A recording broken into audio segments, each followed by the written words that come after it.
Hello and welcome back to part 4 of Blood, our final, I don't even know what to call these, our final episode. Sure, let's do that. So what we have left, we're going to talk about blood homeostatic imbalances, and then we need to talk about blood typing. So we have erythrocytes, we have platelets, and we have leukocytes. And so sometimes there's too many of these, and so they're going to have cytosis. So whenever you see cytosis at the end of something, that means that there's elevated cell counts of whatever's in front of it. So cyte means cell, osis means a pathological condition. So we're going to look at different cytoses. Sure, that's a word. And I don't expect you to know all the causes, but think about them. All of these can be caused by bone marrow cancer. So anytime that you have unregulated cell growth of those stem cells for the different blood components, you can end up with cytosis. Penia, this root word, I give you this guy, it means poverty. So penia on the end of anything, it means that those counts are low.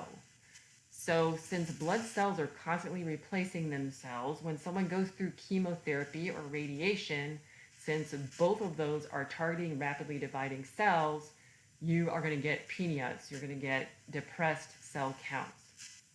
Also keep in mind, there's probably a type of infection that can cause any one of these.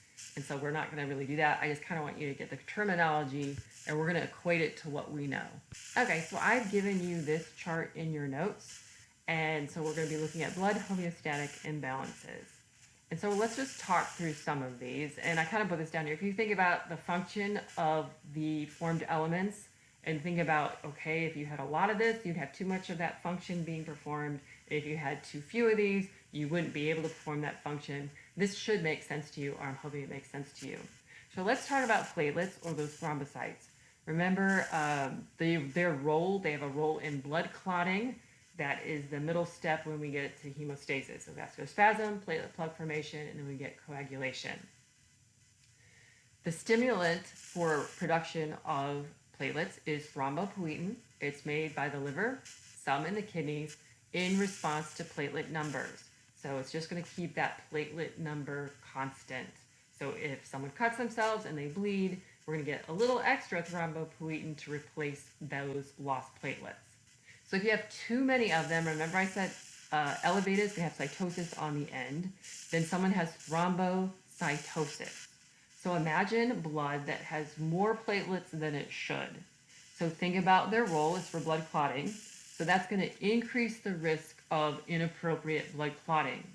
So thrombocytosis can lead to either a stroke, that's when you have inappropriate blood clotting of the vasculature to the brain, or a heart attack, inappropriate blood clotting in the coronary circulation. So that one kind of makes sense. Thrombocytopenia, so penia I said means poverty. So now we are poor, we are platelet poor people. And so think about that. Now we can't clot blood. So you're going to have bruising, so that's just bleeding underneath the skin. You may have internal bleeding, prolonged bleeding time, all the way up to hemorrhage. So hopefully that made sense to you. White blood cells, remember, they are our immune fighters, so they protect us against disease. What's going to stimulate their production, we're going to call it just generally cytokines. So we have colony stimulating factors and interleukins. This will be for maintenance levels, but also in response to infection, so we get the right immune fighters for our disease. And so we talked about which counts go up with which types of diseases. So leukocytosis means a high number of white blood cells. Once again, this could be a normal response to infection. When we have an infection, we're going to have leukocytosis if our immune system is functioning because we are under attack, so therefore we need more army. So that makes sense. So it could be a normal response. If they're really, really high, then someone can have leukemia, so white blood is what that means, and that would mean that would be a blood cancer, overproduction of white blood cells. If we are impoverished, so leukopenia, so now we are in white blood cell poverty, obviously that person would be immunocompromised because they are lacking that army that protects them. This person would have frequent infections. And then we are going to walk through the red blood cells, but just Recap, red blood cells, their job is to transport oxygen. So the stimulant for production is erythropoietin made by the kidneys when there's low oxygen, so hypoxia. And so I'm going to hold on for that because we need to talk a little bit more in depth of those. So erythrocyte balances. So we talked about the hematocrit, so that percentage of packed red blood cells. If someone has a low hematocrit, so right here, so if you have too few red blood cells, someone is going to have anemia. So too few, you have anemia. So that means reduced oxygen carrying capacity. If you have too many, since red blood cells are the most numerous of those formed elements, then someone has many, cyte, cells, emia, so many cells in the blood. Problem with that is that is going to increase blood viscosity. There are more than 2 million red blood cells made per second. So like I said, your body's constantly making these cells, so it does need to be regulated. So there needs to be a balance between red blood cell production and destruction. Remember, they live for 120 days, and then they're going to be removed in the liver and in the spleen. So EPO is going to make sure that there are enough red blood cells to meet oxygen requirements. But to do this, there has to be adequate nutrition. So things that need are iron, amino acids to make the hemoglobin, and B vitamins. So keep that in mind. All right, so the definition of polycythemia is a hematocrit of 65 or higher. There's different types of polycythemia, but polycythemia vera, so vera means true. This is a bone marrow cancer that leads to excess production of red blood cells. So severely increased blood viscosity. Secondary polycythemia, so maybe it's due just because someone lives in high altitude and they have an increased erythropoietin.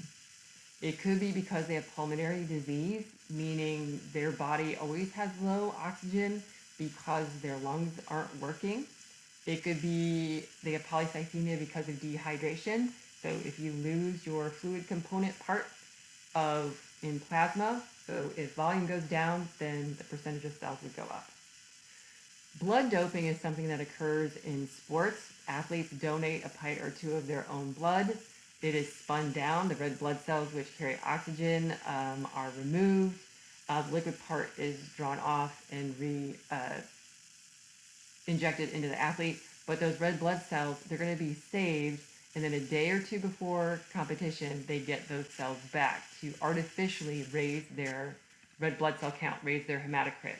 Once again, danger of this, if the blood is too viscous, you have a higher likelihood of blood clotting because the blood's going to move more slowly, so increased risk of stroke or heart attack. So it is a dangerous thing to do.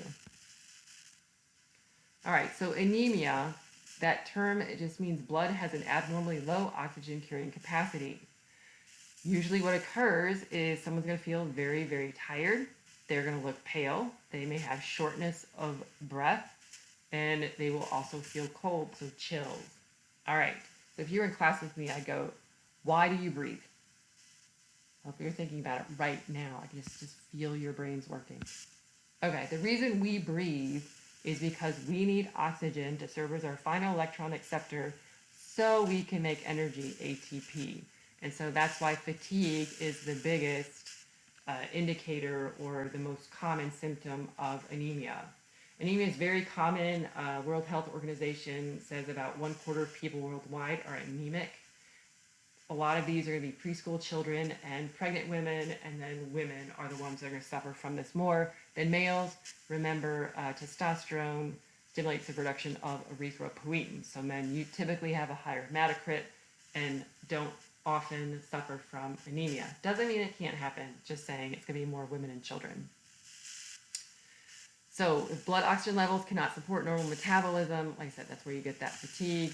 It is really, anemia is rather, it's a sign rather than the disease itself. So there's always going to be a cause for that anemia, and that needs to be determined to correct it. So cause, you could have a low number of red blood cells, and think about it, if there's been a hemorrhage, that kind of makes sense because it takes a while to replace those cells. So if someone's hemorrhaging, you could fix it by stopping bleeding and replacing blood. Hemolytic anemia, so lysis of blood. That's when the cells are being destroyed. And there's multiple reasons why this could happen. So it's showing you the breakdown of red blood cells, infections. We're going to look at mismatched blood in a minute, toxic chemicals, but you can get hemolytic anemia. A, without plasticity, so ability to change, recover. Aplastic anemia, that is when the bone marrow is destroyed.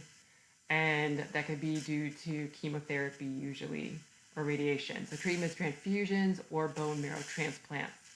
But aplastic anemia means that the stem cells in the bone marrow have been destroyed. You can also just have low hemoglobin. So maybe you have enough cells, you just have low hemoglobin. And so you get different types. You can see this visually on a blood smear. So these sort of little ghosty cells, they're small, you can see through them, or you just get really large ghost-like cells. So they just look atypical. So if someone, obviously, if they have low iron, iron is needed for hemoglobin synthesis. Vitamin B12 is needed for DNA synthesis. There's a special type of anemia called pernicious anemia that's often seen in the elderly. When we get to digestion, there is an intrinsic factor that is made by the stomach that is needed for B12 absorption from the small intestine, and often this production goes down when people are older. So their diet can be fine, they just can't absorb B12. So you may see pernicious anemia in the elderly. Folic acid is another thing that is needed for DNA synthesis. So if someone's lacking either iron, B12, or folic acid, they may also become anemic, and you would just restore those. There's two types of genetic anemia. So sickle cell anemia, that is an autosomal recessive trait. It is a single base pair substitution. And so you have one amino acid difference between a normal hemoglobin molecule and a sickle cell hemoglobin molecule. And just as the name implies, this causes the cells to change shape, particularly in low oxygenation, and can cause blood clotting. It causes a lot of pain, and also these cells are going to lyse prematurely. Being heterozygous is an advantage. It protects one from malaria, and 1 in 12 carriers in the US of the African American population is a carrier. But if someone has two bad copies, then they have full-blown sickle cell anemia. So they can either have the trait or they can actually have it, like say chronic pain and fatigue. Thalassemias, this is just a whole group of types of anemias that are genetic, but it's defective hemoglobin that leads to early red blood cell death, and often see splenomegaly. You'll see it in a large spleen. But you can kind of see, you can look at this blood smear and see that the cells are not formed properly. This also leads to facial deformities, and it is higher in Asian, Chinese, Mediterranean, African American populations. There's different types. They can either be recessive or dominant, but you can have genetic anemias. So our last topic is blood typing. And there are blood groups, and it depends on the surface antigens projected from those red blood cells. And so there's different antigens, but it's the ABO blood typing that is the most common that needs to be typed. And so it's when the ABO, it's the presence or absence of either the A antigen or the B antigen. And so someone's blood type is based on what their glycoproteins are on the surface. So if you're looking down here, so this is someone who's blood type A. On the surface of their red blood cells, they have the A antigen only. If someone is blood type B, they have the B antigen only. Blood type is passed from parents to offspring in a codominant fashion. So a person gets one gene from their mom and one gene from their dad, and they share dominance, meaning they're both seen. So it is possible for someone to be blood type AB, so they inherited A from mom and B from dad, so they would have both of them on the surface of their red blood cells. If someone is blood type O, it means they have neither the A nor the B, so they don't have either antigen. So a person's antigen status is going to determine what antibodies, so immunoglobulins, they have in their plasma. So you have antibodies to what is foreign to you. So there can be anti-A antibodies, which would be these Y-shaped proteins that are specific for that A antigen, or they can be anti-B antibodies, meaning they are antibodies that will bind to that B antigen. So once again, a person doesn't have antibodies for their own surface antigens. They only have something that's foreign to them. So let's pop down here for a second. So I am blood type A. So this is what the surface of my red blood cells look like. They have little blue balls on them. No, I'm just kidding. So they have the A antigen on them. This B antigen is foreign to me. So in my plasma, I have anti-B antibodies, and they made them cute and shaped the same. So antibodies are Y-shaped proteins, that this part is the variable part, and it matches particularly to that antigen. If someone is blood type B, B is self, but A is foreign. So that person would have anti-A antibodies in their bloodstream. If someone is blood type AB, they have both the A antigen and the B antigen. So A is self, B is self, therefore they would have neither antibodies in their plasma. If someone is blood type O, they don't have either A nor B, so both of them are foreign. So someone who's blood type O has these antibodies, anti-A and anti-B, in their plasma.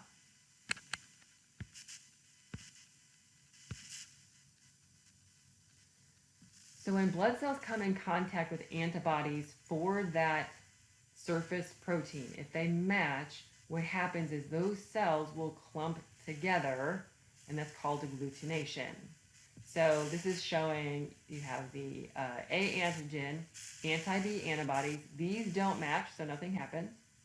If you take these A cells and add them to anti-A antibodies, then think of each one of these, see those little orange things, imagine them as like little hands that can grab hold of an antigen. And so you get this aggregation or agglutination of cells with antibodies. So in order to get clumping, so you have to have antigen A, so you have to have red blood cells with A, and the antibody A, then you get clumping. Antigen B plus anti-B, you're going to get clumping. And so this is the basis of blood typing. So hang on one second. Okay, so how blood typing works is you would take a sample of blood, and this is a blood typing plate, and so a drop of blood here, a drop of blood here, and a drop of blood here. And then you would add antibodies and look for clumping. So this person right here is actually blood type B, because you are what you clump, negative. So when it comes time to donate blood or to receive blood, you have to match up blood groups, because you can kind of visually see that if you introduce foreign blood to someone and they have antibodies against it, you're going to get this clumping, and you can just kind of imagine, like, you know, that just doesn't look good. It doesn't look like it's going to flow through vessels very well. And so mismatched ABO blood causes transfusion reactions that can lead to death. It just depends how extreme it is. And so when you get this clumping, it targets those cells for destruction. Also, it can damage the kidneys and cause death. Okay, so this is just kind of showing you, you're going to get agglutination, it's going to block vessels. And so type B recipient, and someone goes, oops, I gave you the wrong blood. Bad idea.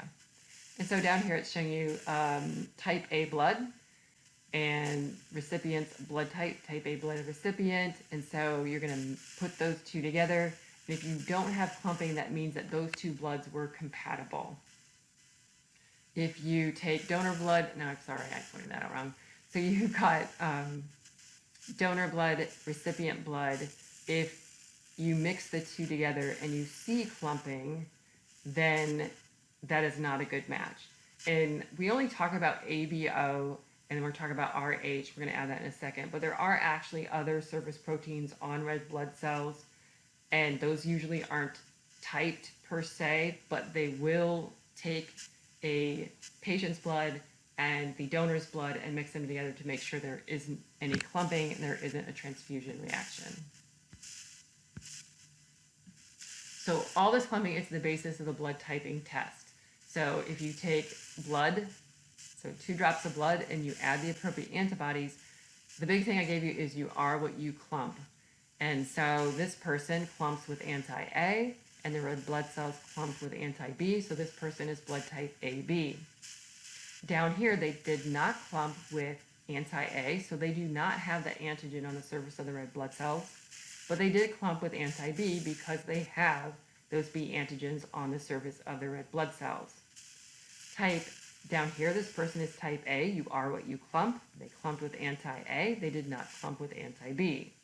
Remember, O is a lack of antigen on the surface of the red blood cells, so you would see no clumping with anti-A serum, and you would see no clumping with anti-B serum.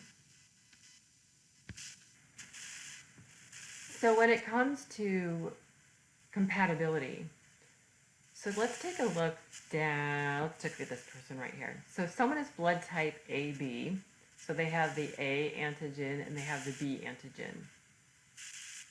They could receive, obviously, the same blood type. So it's always going to be, a person can always receive the same blood type. But since someone is AB, they can also receive blood from someone who is type B, because that is self. They could also receive blood from someone who is type A, because that is self. And then too, if you think someone who's blood type O, they don't have anything on the surface of their red blood cells. So if you are blood type AB, you can receive from AB, B, A, and O. So that makes them the universal receiver. If someone is blood type B, so they only have that B antigen and A is foreign, they can't get blood from anyone that clumps in this A group, because that's foreign to them. So they can, of course, receive blood type B. They cannot receive AB, they cannot receive A, but they can receive from someone who's blood type O. So come down here. If someone is blood type A, they cannot receive blood from anyone that clumps over here in the B. So they can't get blood type B, that makes sense. They cannot get anyone that's AB because they have that B antigen. So they can only receive from someone who's type A or someone who's type O. If someone's type O, they have neither. So they can't receive from anyone that clumps in A or anyone that clumps in B. So to be honest, they can only receive from themselves. So someone who's blood type O can only receive O blood. They are the universal donor because everyone can receive theirs. And remember, someone who's AB can receive from everybody, so they're the universal recipient. So there, I just wrote that for you. Type O is the universal donor, can only receive from O. Blood type AB is the universal receiver, can only donate to AB. And this just kind of gives you a breakdown of the US population. The majority of people are going to be blood type O throughout the world, so it's kind of nice. The majority of the world are going to be those universal donors. And then the most rare is going to be blood type AB. So we need to add one more thing. We need to add what's called the RH factor. So someone is either RH positive or they're RH negative. So you're either A positive, you're A negative, B positive, B negative, O positive, negative, AB positive, negative. And so that just means that if someone is positive, they have antigen D, it's just another surface protein on the surface of their red blood cells. If someone is, here we go. So someone is Rh positive. So what's different about this is that there are no pre-existing antibodies to this Rh antigen. So if someone's Rh positive, that's going to be self. They won't have any antibodies. But if someone's Rh negative, they don't have that D antigen, but they also don't have any antibodies until they're exposed to it. When it comes to blood group compatibilities, these have to be matched as well. If someone is Rh positive, as long as the A and B is matched, they can receive from either someone who's Rh positive or Rh negative. If someone is Rh negative, though, this would be foreign to them, and we wouldn't want them to mount an immune response to it because it would be seen as foreign.